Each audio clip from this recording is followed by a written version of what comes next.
지금 주가는 조금 이익에 비해서 좀 저평가됐지 않느냐. 특히 저 삼성전자는 저 환율을 보면은 이제 외국인이 좀 주식을 살 수 있을 것이다.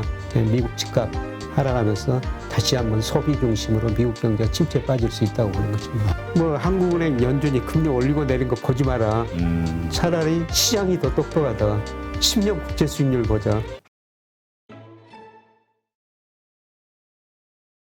네, 오늘은 서강대학교 경제대학원 김영익 교수님 모셨습니다. 안녕하세요. 예, 안녕하십니까. 네, 지난번 방송 한 달 전이죠. 예. 그때 이제 5월서부터 이제 시장이 좀 반등이 있을 것이고 그 전에 아주 큰 출렁거림이 변동성이 있을 것이다 이런 예, 예. 말씀하신 걸로 기억이 예. 되는데요. 예. 일단 시장이 많이 좀 주가 흐름이 안 좋았던 그럼 뭐 사실 지금도 안 좋죠. 예, 예. 뭐 나스닥서부터 급락하고 예, 예. 지금 상황 어떻게 보시나요? 그래서 제가 4월까지는 뭐 조정을 보이고 4월이 좀 싸게 살 기회가 올 것이다. 이런 말씀을 드렸고 5월 이후 반등할 것이다. 예, 그랬는데 뭐 4월 제가 예상한 만큼 뭐 그만큼 지금 떨어진 상태고요. 아, 네. 뭐 지금도 5월 이후로는 반등할 것이다. 이런 생각은 좀 변함이 없습니다. 이건 한국 주식시장만 생각하시는 거예요? 미국도 같이 오를 것이다. 전 세계 주가가 같은 방향으로 움직이니까요. 예, 같이 움직이라고 보고 있습니다. 네. 예, 그런데 오르고 내리는 폭은 상대적으로 다를 텐데요. 근데 이번 오르는 국면에서 5월 오르는 국면이 뭐 제 예상대로 된다면은 미국보다는 우리 주가가 상대적으로 좀 나으리라고 보고 있습니다. 아, 그 이유는 우리가 좀 싸기 때문인가요? 예, 우리 코스피가 이미 뭐 20% 이상 조정을 받았습니다. 물론 나스닥도 고점에서 23% 조정 받았는데요. 근데 S&P 500 같은 건 한 13%밖에 안 떨어졌거든요. 예, 나스닥을 제외하고 다우나 S&P 500 이거는 크게 조정을 안 받았기 때문에 뭐 올라가는데도 조금 한계가 있을 것 같습니다. 네, 그렇군요. 근데 이제 사실 이제 많은 분들이 최근까지도 계속 두려워했는데 왜냐면 무섭게 빠지다 보니까. 예, 예. 근데 이제 어쨌든 5월서부터 반등을 기대한다. 이게 이제 좀 희망적인 뉴스이기는 한데 돌아가는 현실을 보면 뭐 인플레이션은 뭐 엄청나게 자꾸 오르고 있고요. 예. 네, 경제 둔화에 대한 그 두려움은 점점 커지고 있거든요. 예, 예. 그럼에도 불구하고 오를 수 있다라고 보시는 건가요? 예. 제가 이제 저 올해 5월 이후로 오를 수 있다. 그거는 그 추세적인 상승은 아니고요. 말씀하신 것처럼 인플레이션 문제도 있고 또 경기 둔화도 문제 있고 그래서 내년 상반기는 한 차례 더 떨어질 수가 있거든요. 예, 그런데 제가 올해 그 4월이 저점이고 연간으로 보면은 박스권 하단에서 박스권 상단까지 갈 것이다. 그래서 박스권 하단이 한 2,600이라면은 박스권 상단은 2,900 정도 되는데 4월이 2,600이고 예. 그 다음에 뭐 9월, 10월 가면은 2,900까지는 올라갈 수 있다. 그래서 이게 추세적인 상승은 아니고요. 예, 뭐 제가 그렇게 보는 이유는 몇 가지 있습니다. 그 인플레이션 말씀하셨는데 저는 인플레이션이 미국이나 우리나라나 미국이 지난 3월에 8.5, 우리 4.1이었었는데 그게 월별로 보면은 전년 동기 대비로 보면은 고점이 아니었을까 이렇게 생각하고 있습니다. 물론 이 방송이 나갔을 때 또 우리 4월 소비자 물가 아마 발표가 같을 텐데요. 아마 4월도 3월하고 비슷한 수준일 텐데 아마 3, 4월이 고점일 것 같습니다. 네, 그리고 인플레가 피크아웃 했다. 이런 이야기가 앞으로 나올 것 같고요. 물론 이제 인플레가 피크아웃하고 그 다음에 뭐 물가 상승률이 떨어지면 곧 그게 경기 둔화를 의미하거든요. 그렇죠. 예. 그런데 일단은 지금 물가 상승 우려, 거기에 따른 금리 인상 우려, 이거는 조금 줄어들 거라고 보고 있습니다. 지금 우리가 경기 침체, 경제 성장 둔화 이거를 걱정하는 이유 중에 하나는 미국 경제가 이미 피크를 찍은 거 아니냐라는 이제 생각이 좀 퍼지고 있는 거잖아요. 예, 예. 그리고 중국은 자꾸 그런 상황에서 봉쇄를 하다 보니까 이게 더 인플레이션을 세계의 글로벌 인플레이션을 건드리는 게 아니냐. 예, 예. 사실 전 세계가 뭐 미국, 뭐 중국 문제 이런 게 터지기 전에도 사실 그 인플레 압력이 있었고 그 다음에 금리 상승 압력이 있었고 그 다음에 모든 경기 선행지수가 작년 6월 전후를 정점을 해가지고 거의 다 떨어지고 있거든요. 네. 그래서 인플레 압력이 있었고 예, 그 다음에 경기 둔화 압력이 있는데 예, 그 사이 또 러시아가 우크라이나를 침공해가지고 원자재 가격이 오르다 보니까 그 압력이 더 커져버린 것이죠. 예, 그런데 미국도 뭐 오늘 저녁에 그 GDP가 발표됩니다만. 네, 그렇죠. 예, 예. 네, 그런데 컨센서스 보니까 1.1% 정도 되는데요. 그 정도면 어떤 의미가 있는 건가요? 작년 4분기에 7.0% 성장했어요. 아, 그럼 확 떨어지는 거네요. 예, 작년 4분기가 높았기 때문에 1분기는 낮을 수밖에 없는데 그래도 1.1%만 낮다는 거죠. 네, 그리고 그것보다 더 정확한 게 애틀란타 연준의 그 GDP 나오라고 있는데요. 네. 그걸 방금 전에 보고 들어오니까 0.3%로 1.1%면 훨씬 더 낮습니다. 아, 확 떨어졌네요. 예. 그래서 1분기 미국 경제 성장도 안 좋고요. 사실 우리나라 1분기 성장률도 며칠 전에 발표가 됐습니다만은 전분기 대비 0.7%, 전년 동기 대비 3.1% 이렇게 성장률이 낮아지고 있거든요. 근데 우리 경제 성장도 좀 문제가 있습니다. 0.7% 성장했는데 순수출의 기여도가 1.4%포인트였었어요. 뭐 소비, 투자, 뭐 설비투자, 건설 투자 전분기 대비 다 감소했는데 수출만 증가해가지고 경제 성장을 한 거거든요. 아, 그러네요. 근데 또 수출과 관련해서는 뭐 최근에 다시 경상수지 적자로 돌아섰다. 이것도 안 좋은 뉴스로 이야기하고 있잖아요. 그렇죠. 지금 무역 수지가 뭐 이렇게 거의 적자로 무역 수지. 많이 적자로 지금 나오고 있고요. 네, 이렇다는 것은 이제 수출 증가세는 상대적으로 둔화되고 수입이 원자재 가격 때문에 상승 때문에 수입이 증가하니까 하반기로 갈수록 성장률이 떨어질 수밖에 없어요. 네. 그래서 뭐 한국은행 같은 데도 올해 경제 성장을 한 3%로 전망했는데 5월 달에 수정 전망을 하게 되거든요. 아마 뭐 2.8% 안팎 뭐 그 정도를 낮출 거라고 생각하고 있고요. 저는 뭐 작년 말부터 올해 우리 경제 한 2.5% 성장할 것이다. 뭐 그 정도 전망해 놨습니다만은 지금 성장률 전망치가 점차 낮아지고 있습니다. 네. 이렇게 성장률이 낮아지는데 인플레이션 문제는 계속 심각해지고 있고요. 네. 현재로서는 예, 예. 물론 이제 우크라이나 전쟁이 끝나면 어떻게 될까 이거에 대한 이론은 있습니다만 그래서 이제 걱정하는 게 스태그플레이션이 되는 거 예, 아니냐. 예, 예. 그러니까 이러한 두려움이 커지는데 어떻게 주가는 오를 수 있다라고 예. 생각하시는지 근거가 좀 궁금하거든요. 예. 그러니까 제가 추세적인 상승이 아니고 반등이다. 반등, 그렇죠, 이런 말씀을 반등. 드렸는데요. 예, 제가 이제 주가를 전망할 때 여기 나와서도 여러 번 말씀드렸습니다. 일평균 수출 금액 가지고 주가를 전망하거든요. 네. 네, 그것 가지고 이달에도 한 2,600까지, 4월에도 2,650까지 떨어질 수 있다. 근데 지금 그 밑으로 좀 떨어졌고요. 네. 근데 5월 달 보면은 일평균 수출 금액이 4월보다는 증가하거든요. 물론 이제 제가 4월 데이터 나오면은 5월 1일 날 또 쉬는 날 발표하는데요. 모델을 놓고 수정 전망을 해야 돼요. 근데 현재까지 정보로 해보니까 4월보다 5월이 낮습니다. 그래서 5월 수출 금액으로 하면은 뭐 적정 주가가 4월이 2,650이었습니다만 2,790 정도 나오거든요. 예. 그래서 저는 5월은 오를 수 있다 이렇게 보고 있고요. 예, 그 다음에 외국인들이 우리 주식을 엄청 팔았지 않습니까? 그렇죠. 예. 예, 그런데 환율을 보면은 이제 외국인이 좀 주식을 살 수 있을 것이다. 지금 우리 나온 달러율이 1,200원대인데. 예, 1,260원 올랐는데. 1,260원. 예. 저는 FMC 끝나면은 그 달러 지수가 지금 계속 103까지 갔는데 네. 달러 가치가 하락하리라고 보고 있거든요. 지금 미국의 금리 인상을 미리서 달러 가치가 반영하고 있다. 그래서 FOMC 5월 3, 4일 끝나면은 달러 가치가 하락할 것이다. 예, 그리고 미국이 금리를 올리면 우리나라하고 미국과 금리 차는 줄어들지만요. 예, 그런데 제가 환율에 영향을 미치는 게 명목 금리가 아니라 실질 금리거든요. 실질금리. 예, 실질 금리는 우리가 미국보다 물가가 낮기 때문에 미국보다 훨씬 더 높아요. 예, 그리고 경상수지 흑자는 앞으로 줄어들기는 줄어들 텐데요. 뭐 그래서 흑자 유지하고 외환 보유액 뭐 4,600억 달러 이 정도 보유하고 있고 2,600억은 환율이 뭐 1,260원. 네. 이거는 그런 경제 변수를 고려했을 때 지나치게 저는 높다고 생각하고 있거든요. 그래서 환율이 조만간 떨어질 것이다. 그런데 뭐 과거 통계를 보면 환율이 떨어질 것 같다. 그 다음에 실제로 떨어지면 외국인들이 우리 주식을 순매수했거든요. 네. 그래서 저는 5월 이후로는 뭐 지속적으로는 안 사더라도 상당 뭐 외국인이 주식을 사리라고 보고 있거든요. 그럼 이제 5월에 어떤 반등을 기대하시는 거는 이 외국인의 매수도 힘입어서 예, 예, 그렇습니다. 기대하시는 걸로. 예, 일평균 수출하고 외국인 매수 이 두 가지가 5월 주가 상승을 좀 견인하리라 보고 있습니다. 네.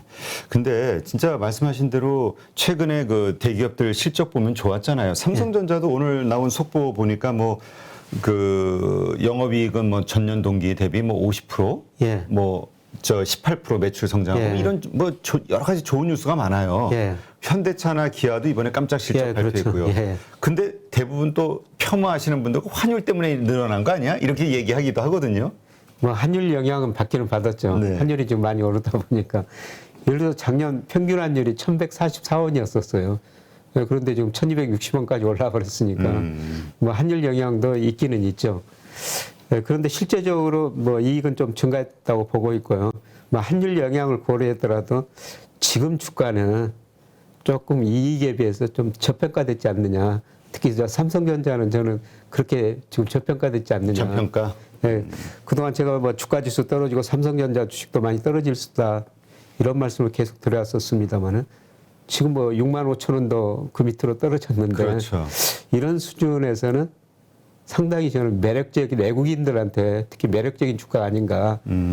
외국인 입장에. 하지만 외국인은 지금 무섭게 팔고 있거든요. 그렇죠. 삼성전자 비중이 작년 초에 55%까지였는데 최근 51% 정도 떨어졌더라고요. 삼성전자를 4% 매각했다는 건 엄청난 거죠. 엄청난 거죠.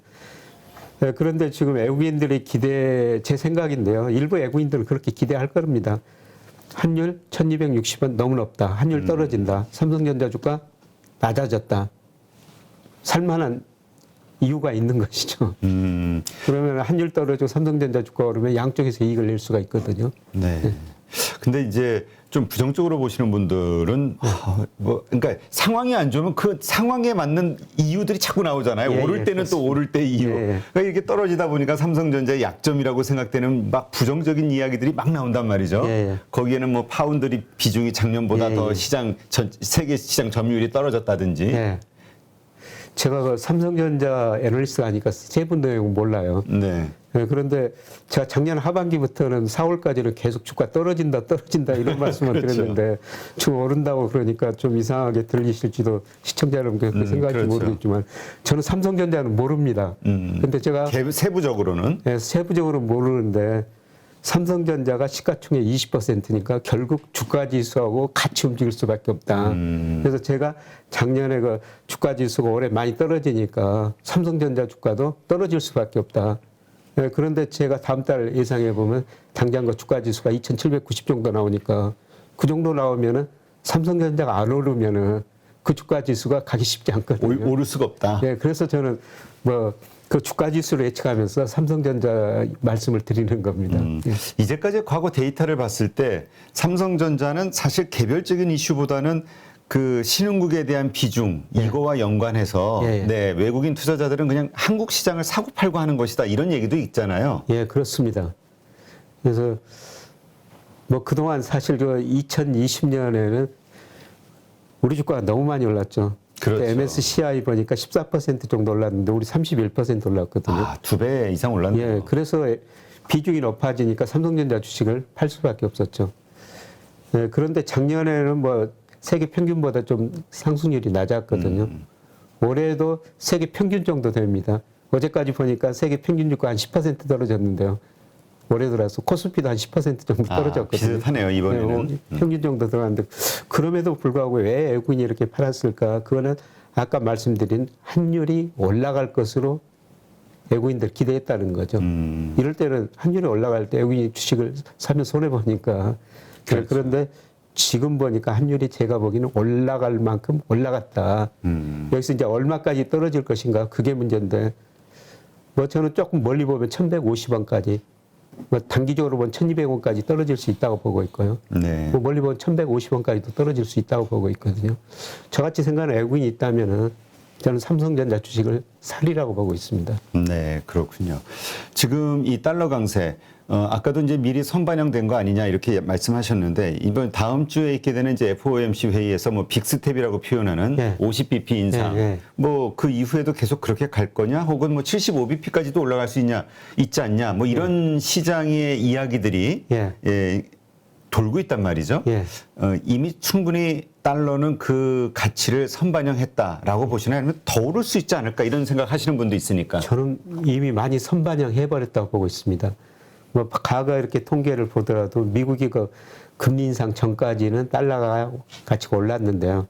네, 그런데 첫 번째 금리 인상하고 나서는 달러 가치가 하락하는 경우가 많거든요. 네. 그래서 지금 뭐 103까지 간 달러 지수가 뭐 빅스텝, 요새 자이언트 스텝까지 나오는데 자이언트 스텝까지도 반영해 버렸을 것이다. 네, 그래서 당장 이제 우리 그 5월 5일 날 우리 이거 쉬는 날인데 새벽에 발표하지 않습니까? 다행히 우리가 그 5월 5일 날은 쉬는 날이기 때문에 좀 하루 정도는 생각할 시간을 주는 것 같습니다. 어린이날이. 네. 네. 네, 그런데 여기 끝나면은 저는 뭐 달러 약세라고 지금 그렇게 전망하고 있기 때문에. 그걸 기점으로 해서 예, 하락으로 그렇습니다. 갈 것이다. 예, 예. 그런 차원에서 많은 분들이 주식을 사야 될 때가 일단 그 방향성을 확인하고 나서 해야 될 것이냐 아니면은 그 전에 좀 그 두려움 때문에 이렇게 변동성이 클 때 저가 매수를 하는 게 낫느냐 가지고 또 이론이 좀 여러 가지 있거든요. 교수님 개인적 의견은 어떠세요?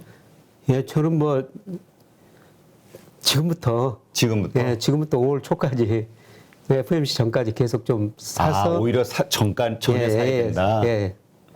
예, 막상 그 발표되면은 모든 게 반영돼 버렸으라고 생각하고 있고요. 예, 자이언트 스텝까지 지금 환율이 저는 반영했다고 생각하고 있기 때문에 뭐 FOMC 이전에 사야 된다고 지금 보고 있습니다. 그렇군요. 이번에는 오히려 제가 자꾸 떨어질 수밖에 없는 이유에 대해서 질문을 드리니까 좀 이상한데 많은 분들이 또 걱정하시는 거는 어쨌건 과거의 데이터를 봤을 때 연준이 그 금리 인상에 들어갔을 때 주가 흐름은 상당히 좋았다. 이걸 이제 근거로 많이 삼으시거든요. 예. 근데 또 어떤 분들은 이번에는 예전과 다르다. 먼저 유동성의 크기라든가 뭐 여러 가지 인플레이션의 문제, 여러 가지 너무나 악조건이 있기 때문에 예전 같은 데이터가 나오기는 어렵다. 이렇게 얘기하시는 분도 있거든요. 그러니까 기간의 문제인데요. 예, 저는 내년 상반기에 미국 경제가 침체에 빠지리라고 보고 있거든요. 내년에. 예, 올 4분기 가면은 인플레이션보다 또 저 경기 침체 이야기가 훨씬 더 많이 나오리라고 생각해요. 예, 그때 가면 미국 주가가 또 한 번 큰 폭으로 하락할 수가 있죠. 예, 그런데 그거는 내년 이야기고요. 그렇죠. 올 한 해만 본다면은 올 한 해는 지금 인플레이션하고 경기 둔화, 지금 인플레이션의 축이 있거든요. 예, 그런데 2분기와 3분기 가면서 물가 상승률 수치들이 조금씩 낮아지면서 인플레이션 완화되고 올해까지는 경기가 침체는 빠지지 않을 거라는 겁니다. 네. 네, 그런데 이 금리 인상, 그다음에 자산 가격 이런 시차 효과가 나타나면서 내년 상반기에는 미국 경제 침체에 빠질 수 있다고 보고 있거든요. 그러면 내년 상반기에는 상당히 좀 어렵게 보는데 네, 그거는 뭐 내년 일이고 우선 지금 제가 말씀드린 거는 당장 뭐 몇 개월 뭐 3분기까지 이거 반등할 수 있다. 뭐 이런 말씀을 드리는 겁니다. 그 근거로는 예전에 가졌던 예전에 금리 인상 이후에 주가가 같이 좀 올라갔던 그러니까 주가 흐름이 좋았던 이유는 왜였었나요? 경기가 좋았었기 때문이죠. 금리 인상하는 만큼 그 이상이나 혹은 그만큼 경기가 좋기 때문에. 예, 금리 인상 초기에는 경기가 좋았었거든요. 예, 그런데 저는 이번에 미국 금리 인상 시기가 좀 늦었다. 사실 작년 뭐 3분기부터 했어야 했어요. 네. 예, 그때부터 고용 상당히 개선되고 물가가 오르는데 단지 그때는 그 파월 연준 의장이 인플레이션 일시적이야. 인플레이션은 판단이 틀렸었거든요. 그렇죠. 그래서 저는 금리 인상 시기를 놓쳤다. 지금은 물가가 거의 고점 수준에 있고 경기가 말씀드린 정점이 있는 거예요. 이 수축 국면에 접어드는 초기에서 지금 금리를 인상하고 있다는 겁니다. 그렇죠. 그래서 그 이유 때문에 오히려 주가는 좀 많이 오히려 좀 떨어지지 않겠냐라고 생각하는 이유가 되잖아요. 예, 예. 그러나 그럼에도 불구하고 오를 거라고 보시는 이유는 단기적이긴 하겠지만 예, 그거는 인플레 때문에 지금 금리 인상 때문에 꺾일 것이다. 네, 많이 꺾일 것이다. 근데 인플레가 꺾일 거라는 그러니까 거예요. 인플레이션이 네. 정점을 찍었다는 기대감으로 오를 것이다. 경기가 아니라. 네, 그리고 금리도 그렇게 많이 못 올릴 것이다. 아마 뭐 6월까지는 금리 많이 올릴 것 같습니다. 네. 현재 물가가 높은 수준이기 때문에요. 근데 저는 당장 7월부터도 연준이 고민하려고 보고 있거든요. 경기가 둔화되고 있기 때문에. 그렇죠. 지금 이미. 물가 상승률이 이제 꺾이고 있기 때문에. 그런데 연준의 고민이 크기는 클 텐데요. 지금 물가 상승이 8.5%에서 뭐 연말에 대충 뭐 전문가들이 한 5% 정도까지는 전체 연간 물가 상승. 한 12월에요. 12월 자체만. 12월에. 그렇게 돼도 연간으로 하면 6%가 넘고 굉장히 높은 물가 상승률입니다. 그런데 제가 지금 모델로 예측하면은 4% 초반까지 12월에는 떨어지거든요. 그래서 제가 다른 분들보다 물가 상승률을 좀 더 낮게 지금 보고 있습니다. 그래서 물가 상승률이 둔화되면은 금리 인상 속도가 그렇게 빠르지는 않을 것이다. 네. 뭐 이런 기대가 뭐 5, 6, 7월에 좀 작용하리라고 보고 있습니다. 네. 이것이 바로 이제 5월 달서부터 좀 반등할 것이다라고 보는 이유라고 이제 저희가 이해를 하겠습니다. 그런데 결국은 그 말씀은 금리 인상이라는 조치가 취해졌을 때 인플레이션율이 말씀대로 떨어진다면 이제 이게 전제 조건이 성립이 되는 건데 혹시나 금리 인상을 함에도 불구하고 인플레이션이 여러저러한 이유로 계속 상승세를 유지한다면 그러면은 주가 폭락이죠. 금리 계속 인상할 수밖에 없고. 그런데 제가 물가 상승률이 떨어지라고 본 거는 아까 1분기 미국 경제 성장률 뭐 애틀란타 연준 GDP 나오고 0.3%라고 말씀드렸는데요. 수요가 위축되고 있거든요. 네. 그 다음에 공급 측면에서도 뭐 가장 중요한 게 국제 유가죠. 근데 국제 유가가 얼마 전에 배럴당 120달러까지 갔다가 지금 100달러 안팎에서 움직이고 있거든요. 저는 국제 유가를 볼 때 우리 코스피를 봐요. 코스피가 국제 유가에 선행하는 모습이 나타나거든요. 그래서 우리가 수출 의존도가 높은 나라니까 우리 주가가 떨어지면 앞으로 수출이 안 된다는 거고 세계 경제 성장 둔화된다는 거고 원유 수요가 줄어든다는 겁니다. 그래서 유가도 저는 120달러 뭐 러시아가 푸틴이 요새 좀 정신이 이상해진다 이런 이야기까지 있어가지고 뭐 핵 이야기도 나오지 않았습니까?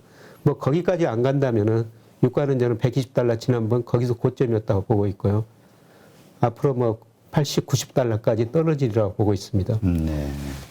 근데 미국 그 소비자 물가 상승률을 보면은 국제 유가에 바로 1개월 정도 후행하거든요. 유가가 오르면은 바로 다음 달 미국 소비자 물가가 올랐어요. 근데 유가가 100달러에서 90, 80달러로 떨어진다면은 공급 측면에서 물가 하락 요인이 생긴 거죠. 네. 그래서 수요 공급 요인을 보면은 제가 다른 분보다 그런 요인을 강조해가지고 물가 상승률이 조금 더 컨센서스보다는 더 낮게 지금 전망하고 있습니다. 네, 알겠습니다. 이러한 것들이 바로 5월서부터의 반등을 기대하는 네, 우리 교수님의 시각이라고 저희가 이해를 하겠습니다. 그러면 이번에는 우리가 그래도 이제 대외 변수라는 게 여러 가지 또 상시 작용을 하고 있으니까 말씀하신 대로 연준의 금리 인상 이후 인플레이션율이 꺾이면은 이제 우리가 주식 시장이 반등하는 계기가 되겠지만 그렇지 않을 때는 오히려 폭락할 수 있다 말씀하셨거든요. 지금 중국 같은 경우 지금 코로나를 계속 제로 코로나 정책을 유지하면서 이 봉쇄를 하고 이것들이 자꾸 또 글로벌 경제에 어려움을 주는 거 아니냐. 그리고 중국 경제 자체도 자꾸 이제 경제 성장 둔화라는 이런 키워드가 자꾸 떠오르게 할 수밖에 없는 상황이 되는 거 아니냐. 이거에 대해서는 어떻게 보세요? 뭐 중국은 단기적으로 어렵습니다.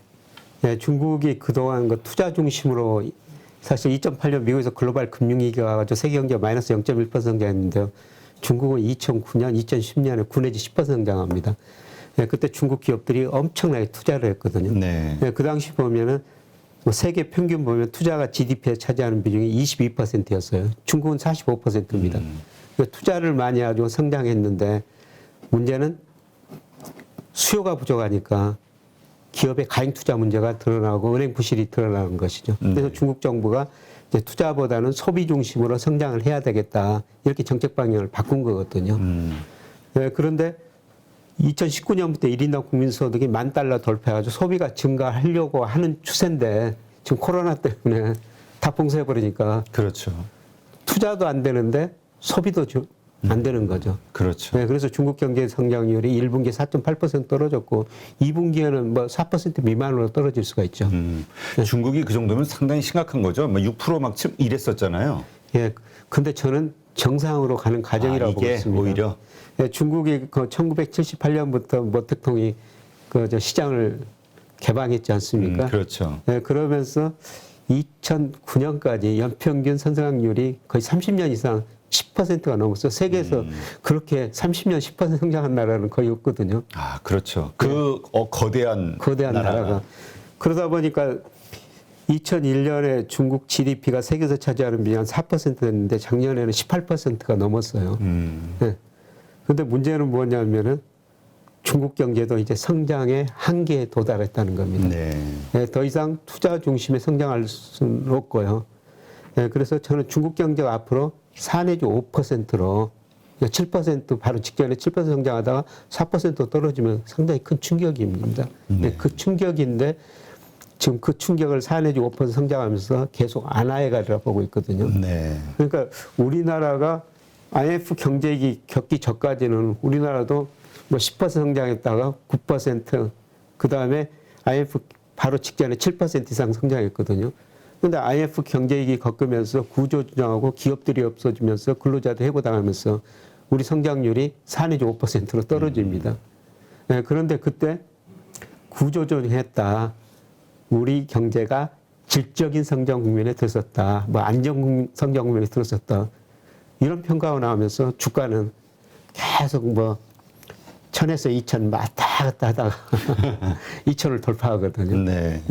저는 중국이 조금 시간은 걸리지만 그런 단계라고 보고 있습니다. 이제 실물보다는 금융이 상대적으로 빨리 성장하는 이런 단계로 지금 그 진통의 시간이지만은 이 진통에 1, 2년이 걸릴 수도 있는데요. 근데 우리나라는 참 IMF가 시키는 대로 구조조정을 했죠. 그렇죠. 네, 그래서 구조조정 굉장히 빨리 했어요. 근데 중국은 스스로 구조조정하기 때문에 구조정 속도가 좀 상당히 느리거든요. 느려도 성공할 수 있느냐 혹은 성공을 못하겠느냐에 예. 대한 이슈도 있죠. 그렇죠.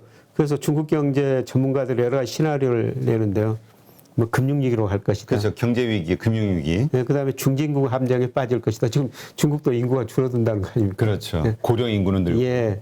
그리고 세 번째가 안정성장 뭐 이런 시나리오가 있는데요. 지금이 뭐 금융위기 비슷할 수도 있고 중진국 함정에 성장률 떨어지니까 이렇게 비슷할 수도 있는데요. 예, 저는 시간이 갈수록 뭐 코로나가 좀만 진정된다면은 예, 1만 달 넘은 14억 인구가 소비할 수 있다고 보고 있거든요.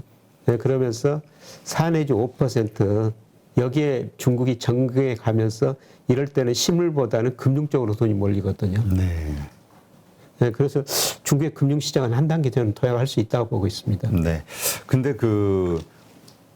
지금 이제 많은 분들이 중국 경제에 대해서 좀 불안하게 보는 이유 중에 하나가 뭐 부동산 작년서부터 이제 헝다그룹 사태로 불어지면서 중국 경제가 상당히 어려워지고 있다. 네. 그다음에 부동산이 흔들리고 있다. 네. 사실 중국도 부동산 경제가 근간을 이루고 있잖아요. 네. 전체 경제 성장. 네. 이러면서 이제 경제 위기에 대한 걱정들이 떠올랐고 또 소위 미중 패권 전쟁의 연장선상에서 미국의 또 그 양털깎기 소위 뭐 이런 이야기도 있었잖아요. 네. 근데 이제 요즘 일어나는 현상을 보면은 미국은 금리 인상을 하는데 지준율 인하를 중국은 하면서 네. 금리가 이제 떨어지는 현상. 네. 이런 것들이 결국은 우리 보통 일반적인 신흥국에서는 이게 자금 유출이 되는 하나의 트리거가 될 수도 있는 거잖아요. 예. 이런 것들. 그래서 중국 경제가 흔들리게 되면 또 위기론에 빠지게 되면 전체 또 어려워지니까 한국은 예. 더 어려워지고 예. 이걸 걱정하는 분들도 있는데 이 부분은 어떻게 보세요? 네, 중국 경제가 어려워지면은 자금 유출이 지금 부분적으로 되고 있는 것 같습니다. 아, 현재도. 예, 그런데 중국이 그동안 외환시장, 자본시장 자유 안 했거든요. 통제를 했기 때문에 많이 안 들었어요. 예를 들어서 세계 GDP에서 중국이 차지하는 비중이 18%라고 그러는데요. 세계 큰 금융회사들이 자산 중에서 중국 비중은 4 내지 5%에 불과하다는 겁니다. 네. 아직 많이 안 들어갔습니다. 많이 안 들어가기 때문에 빠져나갈 것도 별로 없을 것이다. 네. 하긴 이번에 또 러시아 사태 보니까 네. 러시아 같이 그냥 이 사회주의 독재국가 이런 곳들에서 그냥 정부에서 스톱 해버리면 모든 게 다 스톱이 돼버리니까 네.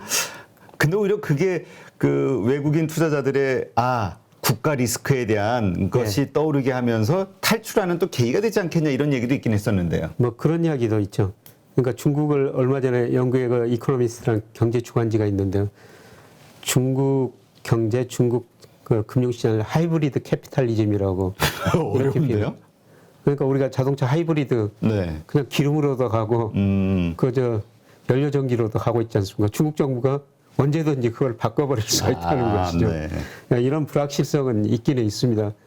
그럼에도 불구하고 뭐 JP모건, 골드만삭스 이런 큰 금융회사들이 이 추세로 보면은 중국 진출을 계속 늘리고 있거든요. 네. 특히 JP모건은 작년에 그 100% 증권 중국의 자회사를 만들었어요. 네.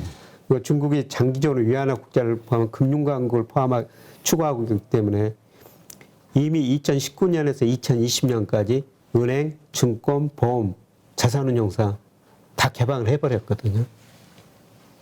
그래서 골드만삭스, 뭐 JP모건 이런 큰 금융회사들이 계속 그 추세적으로 진출을 늘리고 있습니다. 지금 잠시 지금 중국 경제 불안하고 최근에 저 이하나도 좀 그동안 6.36 지키다가 지금 6.6까지 올라가 버렸지 않습니까? 그렇죠. 그래서 불안하기는 불안하는데 그래도 저는 중기적으로 보면은 중국 경제가 뭐 4 내지 5% 성장할 것이다.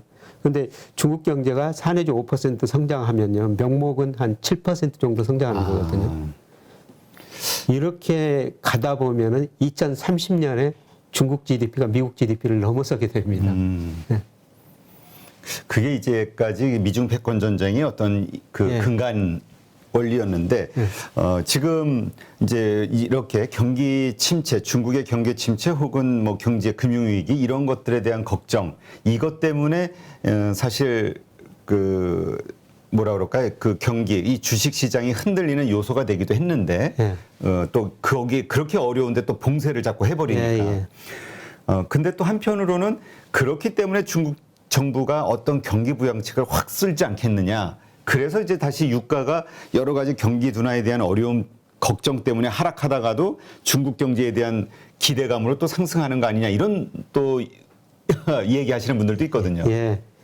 뭐 중국이 세계 원자재 수의 거의 절반 이상을 차지한 게 많으니까요. 원자재 가격은 중국이 결정한다 해도 과언이 아니죠. 그런데 그 이야기는 중국이 7 내지 뭐 10% 성장할 때 이야기고요. 지금은 앞으로 제가 보기에는 뭐 못하면 3%에서 잘해야 5% 성장이라고 보고 있거든요. 이 정도 성장이 둔화되기 때문에 과거처럼 중국이 원자재 시장에 미치는 영향은 갈수록 저는 좀 줄어들리라고 보고 있습니다. 네. 그렇다면 그 경기 부양책, 그러니까 지금 어려운 여러 가지 상황, 자기들도 알고 있을 거잖아요. 세계, 그러니까 다른 나라들의 걱정 혹은 자체적으로도 경기 부양은 자꾸 시켜야 돼. 거기 1% 경제 성장률 떨어질 때마다 실업자 수가 제가 그때 몇백만 명 는다고 들었던 것 같은데. 그러니까 내수 경제를 살리기 위해서 뭔가 경기 부양책 쓰지는 않을까 이 기대감. 예, 그걸 뭐 쓸 수밖에 없는 상황인 것 같습니다. 그렇죠. 그러니까 경기 순환을 보면요, 주요국 경제 가운데 가장 먼저 경기가 둔화된 게 중국이었었어요. 예를 들어서 OECD 회원국뿐만 아니라 중국, 뭐 남아공, 뭐 브라질 이런 선행지수를 발표하는데요.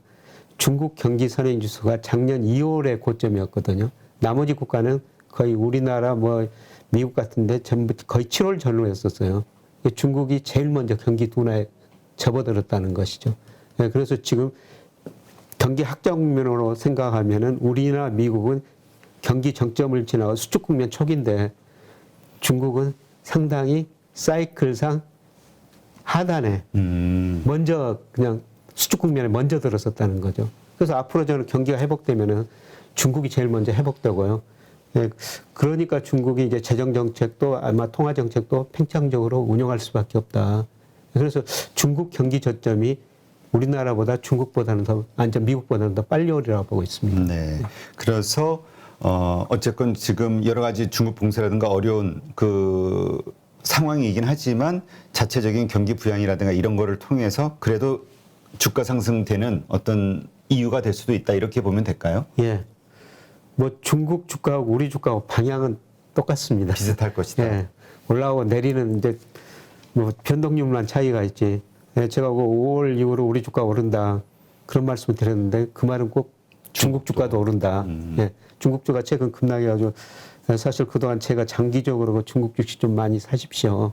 관심을 가지십시오. 이런 말씀을 드렸는데 최근에 중국 주가가 많이 떨어져가지고 올해 보니까 세계에서 어제까지 보니까 제일 많이 떨어진 주가가 러시아 주가였고 러시아 주가는 떨어질 수밖에 그렇죠. 없죠. 전쟁이니까.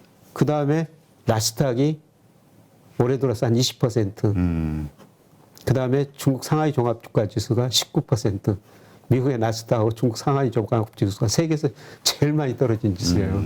그런데 나스닥은 그만큼 거품이 있었다는 거죠. 그렇죠. 예, 기술주들이.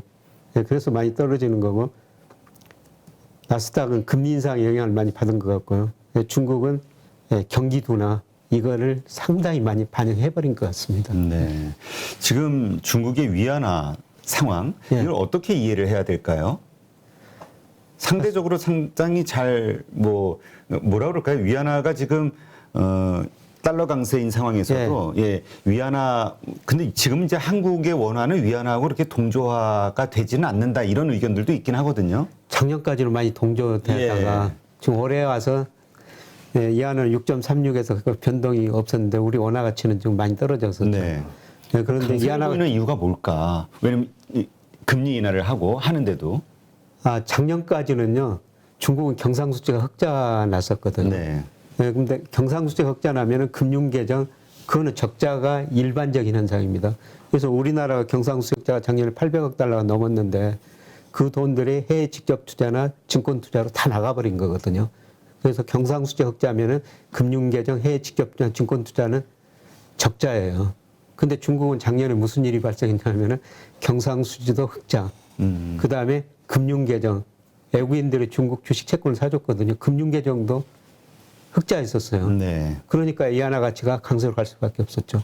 네, 그런데 최근에 뭐 중국 경제 위험하다, 불확실성 증가하면서 금융계정 쪽에서 돈이 빠져나가 버리니까 위안화가 이렇게 최근에 떨어진 것이죠. 그런데 저는 위안화 가치가 여기서 크게 떨어질 것 같지는 않고요. 앞 시간에 말씀을 드렸습니다만은 결국 그 FOMC 이후에는 달러 가치가 하락할 것이다. 달러 가치가 하락하면은 결국 다른 통화 가치는 강세로 한다는 겁니다. 예. 네.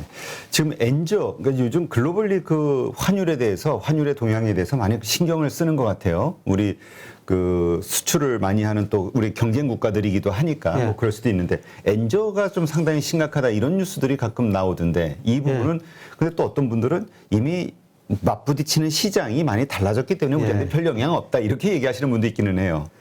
우선 엔이 지나치게 좀 가치가 떨어졌다고 보고 있고요.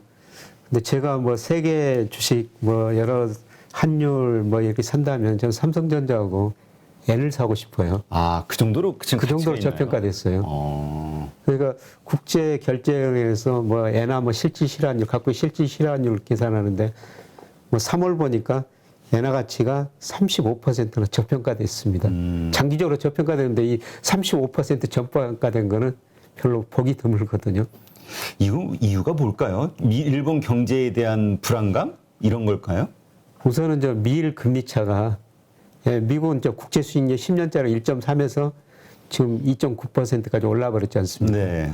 그런데 일본은 뭐 0% 유지하다가 0.25%고요. 그 다음에 일드 커브 컨트롤이라고 그래가지고 일본 국채 수익률이 오르면은 중앙은행이 계속 돈을 풀어가지고 그걸 못 올리게 만들고 있거든요. 예, 그렇죠. 그러다 보니까 엔화 가치가 그렇게 떨어졌고, 그리고 가격에 보면은 지금 우리 경상수식자가 서학개미 지금 많이 미국 투자, 뭐 해외 투자로 나가고 있는데요. 일본이 과거에 그랬었거든요. 아타나베 부인이라고. 그렇죠. 그랬는데 그 돈이 일본 사람들이 인구 고령화되다 보니까 해서 지금 많이 찾아와 버렸다는 겁니다. 써야 되니까. 예. 그래서 과거보다 그 영향이 줄어들어가지고 지금 엔화 가치가 그렇게 많이 떨어졌다. 그럼에도 불구하고 제가 외환 투자를 한다면은 저는 지금 엔을 사고 싶어요. 근데 이제 말씀만 들어보면은 일본 경제의 펀더멘탈이 안 좋아지고 있는 거니까 그냥 그 값을 하는 거 아닐까? 이런 생각도 얼핏 드는데요. 실질 실환율이라는 것은 뭐 교역 가중치, 물가까지 전부 고려해가지고 상대국 교역 가중치까지 전부 고려해가지고 계산한 거거든요. 네, 그걸 볼 때 지금 저는 엔화 가치가 너무 저평가돼 있다. 그럼에도 불구하고 예, 예. 35% 저평가돼 있다. 예, 그렇습니다. 네, 예. 알겠습니다. 뭐 외환 투자하시는 분들 달러만 생각하는 게 아니라 뭐 하긴 뭐 지난번에 보니까 파운드화 투자하시는 분들도 있긴 하던데 이 엔화를 투자의 대상으로 한번 고려해 볼 수 있다. 예, 저는 지금 뭐 그런 시간이라고 보고 있습니다. 네, 지금 아까도 잠깐 말씀하셨지만 내년 상반기에는 다시 한번 큰 어떤 충격이 있을 수 있다. 나스닥이 다시 상당히 폭락할 수 있다 이런 말씀하셨는데 그 얘기는 경기 침체가 화두가 될 것이다. 예, 그 얘기는 지금의 여러 가지 노력들, 뭐 중국의 경기 부양이 됐건 뭐가 됐건 뭐 미국의 인플레이션 억제 이런 모든 노력들이 실패로 결국은 끝난다는 걸로 저는 이해가 되거든요. 예. 그래서 저는 정책이 예. 뭐 방향은 바꾸지 못한다. 예, 대표적으로 뭐 우리나라 부동산 한번 보십시오. 이번 정부에서 뭐 28번 부동산 억제 정책을 내놨는데 집값은 계속 올랐지 않습니까? 그다음에 이전 정부에서는 계속 부양 정책을 냈는데 떨어졌고 모든 경제 변수라는 건 이게 추세가 있거든요. 그렇죠. 예, 그런데 제가 보니까 이 추세가 꺾이고 있다라는 겁니다. 경기 성장의 예, 추세 자체가 예, 추세가 그리고 내년 상반기가 예, 그게 굉장히 좀 어려운 시기가 될 것이다. 예, 그런데 문제는 정책 수단이 별로 없어요. 그러니까 2008년 금융위기, 2020년 예, 코로나 경제위기 때는 과감한 재정정책, 통화정책 써가지고요. 특히 미국 GDP 보면은 V자형 회복이었어요. 자산가격도 V자형 회복이었죠. 그렇죠.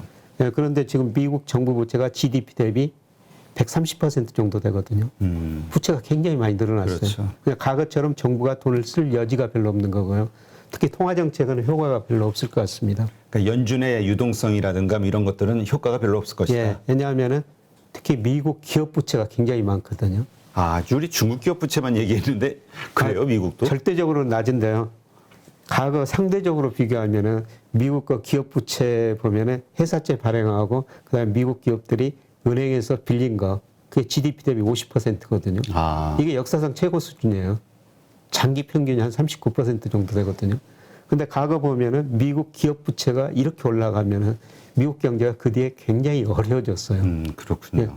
가계는 상대적으로 좀 건전해졌습니다. 예, 그런데 미국 기업들이 상당히 제가 보니까 부채가 너무 많아요.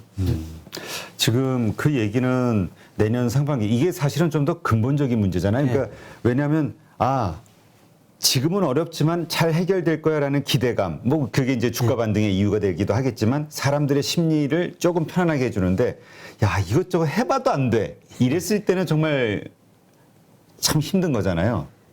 예. 멘탈 붕괴로 가는 것 같은데요. 그렇게 되면 더 어떤 그 뭐라 그럴까요? 그 하락하는 수준 이게 완전히 차원이 다를 것 같은 생각도 들어요. 역사적으로 보면은 뭐 자산가의 거품이 생겼다가 그대로 유지되는 경우는 없어요. 반드시 한번 꺼지고 예, 굉장히 어려운 시기를 겪고 나서 다시 좋아지죠. 예, 그런데 요새 제가 미국 주가도 거품이라고 말씀드렸지만 미국 집값 보니까 지나치게 거품이에요. 그러게요. 뭐 22%뭐 상승했다 뭐 이런 얘기도 얼핏 나오던데. 예, 지난 거 2월 케이스실러 20대 도시 보니까 전년 동월 대비 20%나 상승했고요. 2012년 3월이 저점이었는데 올 2월까지 무려 119%는 올랐습니다. 많이 올랐네요. 우리보다도 훨씬 더 미국이 많이 올랐어요. 그 이제까지 논리가 2008년 금융위기 이후로 엄청난 폭락이 있었잖아요. 그래서 자정을 했다. 미국 부동산 시장 그냥 건전해졌다. 이게 보통 일반적인 생각이었거든요. 거품이 다 빠졌다. 전혀 거품이 안 빠져 다시 생겨버린 겁니다. 명목방은 그렇게 올랐고요. 그다음에 2008년 미국의 글로벌 금융위기가 집값이 많이 올라가지고 떨어지면서 많은 금융상품의 파생상품 문제가 발생하면서 위기 같지 않습니까? 그런데 미국 집값이 실질 가격, 물가를 고려한 실질 가격도 그때보다 더 높습니다. 그러니까 저는 미국 경제를 볼 때 지금 주가도 거품 영역이 있어가지고 서서히 지금 나스닥을 중심으로 해소되는 과정인데 아직 끝나지 않은 거고요. 이 집값 거품이 한번 남아있다는 거죠. 그런 것들이 내년 상반기에 터지면서 미국 집값 하락하면서 다시 한번 소비 중심으로 미국 경제가 침체에 빠질 수 있다고 보는 것입니다. 그러니까 집값이 하락하고 그로 인해서 주식시장이 다시 거의 연동이 돼서 보통 우리 이게 같이 어쨌든 방향성 같잖아요. 주가가 선행합니다. 주가가 먼저 선행하나요? 네, 주가가 선행하고요. 예를 들어서 우리도 주가가 작년 그 6월 고점으로 하반기부터 계속 떨어졌지 않습니까? 근데 우리나라도 최근 부동산 가격 보니까 뭐 아직도 서울 강남 같은 데는 오르고 있는데 뭐 대구, 대전 같은데 이런 데는 꺾이고 있거든요. 네. 제가 추세를 보니까 꺾이고 있어요. 그래서 우리나라도 주식이 먼저 떨어졌고 지금 집값이 떨어지기 직전 전환되는 시점이라는 겁니다. 네. 그리고 미국도 지금 주식시장이 작년까지는 미국 주식시장이 좋았고 지금 올해부터 지금 조정받고 있지 않습니까? 그리고 올 뭐 저는 부동산 가격도 올 하반기 내년 가서는 많이 떨어지리라 보고 있습니다. 이거는 이제 우리나라만의 문제가 아니라 미국서부터 시작된 예. 글로벌 모든 예. 어떤 자산 시장에 예. 어떤 급락이 있을 그렇죠. 수 있는 환경이다. 예. 예. 그거는 물론 전제가 지금의 어떤 정책들이 유지된다는 한 뭔가 또 이러한 것을 예견한 정부 당국들의 또 어떤 노력이 있게 될 수도 있잖아요. 그런 것들로 흐름이 바뀔 수도 있지 않을까요? 근데 아까 말씀드린 것좀 정책 수단이 별로 없어요. 아, 정부가 부실했기 때문에 정부가 돈 쓸 여지가 없고 지금 금리가 워낙 낮지 않습니까? 네. 여기서 금리를 많이 올려놔야지 다시 금리를 내릴 텐데. 네, 그래서 오히려 뭐 상반기에는 미국이 7월까지는 금리를 많이 올릴 수가 있어요. 네, 그런데 가계 기업 부채가 과거보다 훨씬 더 높은 수준이기 때문에 통화 정책 효과가 크지는 않을 거라는 것이죠. 네. 일부 분들은 바로 그런 상황을 그 오히려 또 투자에 아주 좋은 시기가 될 수 있다라고 보는 의견도 있더라고요. 뭐냐면 그렇게 어려워지고 그래서 폭락이 되면은 결국 또 연준이 금리 인하하고 유동성 공급하면서 다시 투자하기 좋은 환경이 만들어지는 거 아니야? 그렇죠. 뭐 저도 이제 그렇게 떨어지면 기회라고 보고 있죠. 그래서 뭐 다음 달에 제 책이 한 권 나옵니다만 저 출판사에서 더 찬스라고 제목을 달아놨더라고요. 찬스. 그 제목을 달아놨는데 네, 저희가 첫 번째로 모시겠습니다. 이렇게 그러니까 내년 상반기에 제 예상도 떨어지면은 또 부를 늘릴 수 있는 굉장히 좋은 기회라는 것이죠. 예. 그렇군요. 그렇다면은 또 역으로 이런 생각도 드는데요. 연준이라든가 뭐 정부 당국, 경제 당국자들도 이러한 것들이 예견이 된다면 그런 어떤 위기 상황에서 사용할 수 있는 어떤 여러 가지 정책적 수단을 만들기 위해서라도 금리 인상이라든가 이런 것들을 계속 좀 그러니까 금리 인하를 확 어떤 효과를 얻을 수 있을 만큼 올려놔야 그것도 효과가 있는 거잖아요. 예. 돈도 긴축도 좀 쫙 당겨야 예. 풀 수 있는 거고. 그래서 올 상반기에는 미국이 뭐 자이언트 스텝까지 나오고 그래서 저 미국 이 금리를 좀 많이 올릴 수는 있죠. 네. 네, 그런데 이 통화 정책이라는 것은 제가 보니까 항상 후행적이에요. 금리라는 것은 좀 선행적으로 올려야 되거든요. 우리나라나 미국이나 금리가 실물 경제에 영향을 미치는 건 뭐 짧게는 6개월, 길게는 한 7개월 정도의 시차를 두고 영향을 미칩니다. 네, 그런데 통화 정책 보니까 항상 뒤늦게 올리고 뒤늦게 내리거든요. 네, 저는 이런 의미에서 뭐 한국은행 연준이 금리 올리고 내린 거 보지 마라. 차라리 시장이 더 똑똑하다. 10년 국채 수익률 보자. 한국, 미국에? 예, 우리나라도 미국. 아, 우리도 그렇고 미국도. 그런데 저는 요새 그 채권 사라고 장기채 사라고 말씀드리는데 우리 10년 국채 수익률이 3.3%거든요. 장기적으로 보면은 명목 GDP 성장률하고 10년 국채 수익률이 거의 비슷하고 10년 국채는 좀 더 낮은데요. 지금 우리나라 잠재 성장, 명목 성장 3%예요. 제가 추정해 보면은. 네. 근데 10년 국채에서 3.3% 적정 수준 이상이라는 거죠. 조만간 저는 장기 금리는 떨어질 거라고 보고 있습니다. 장기 금리가 떨어진다는 거는 내년과 가지고 경제 성장이 떨어지고 물가가 떨어질 것이다. 장기 금리가 떨어지는 건 그만큼 미래에 대한 비전이 점점 약하다는 얘기니까. 그렇죠. 조만간 저는 미국 장기 금리도 떨어지리라 보고 있어요. 지금 2.9 뭐 이렇게 가고는 있습니다. 예, 예. 2.8. 네, 그래서 뭐 연준 한국은행 금리 오르고 내린 것보다 시장이 훨씬 더 똑똑하다. 그 장기 금리 10년 국채 수익률을 보면서 우리가 대응하면 된다. 예, 저는 그렇게 생각하고 있습니다. 네, 알겠습니다. 하여튼 김영익 교수님 뵈면은 하여튼 이 거시적인 어떤 경제 흐름에 대해서 명확하게 좀 구석구석 생각해 볼 수 있는 여지를 갖게 돼서 참 도움이 많이 되는 것 같습니다. 방송 보시는 분들도 이제 이건 우리 김영익 교수님의 의견이시니까 이러한 것들을 바탕으로 팩트도 한번 체크해 보시고 네, 동의가 되신다면 어떻게 투자 전략을 세울 것인지 고민해 보시면 좋을 것 같네요. 네, 오늘 이렇게 좋은 인사이트 감사하고요. 네. 다음 달 책 나올 때 모시고 다음 빅찬스 더 찬스, 더 찬스, 더 찬스. 출판사에서 책 제목을 그렇게 달아놔가지고 저도 좀 의아하긴 합니다.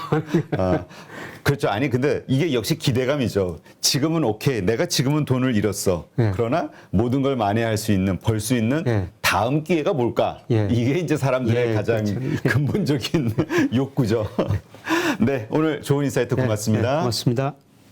누구나 1시간 안에 200개 종목에서 좋은 종목을 고를 수 있는 그런 능력을 배양할 수 있도록 제가 도와드리려고 그렇게 하고 있습니다.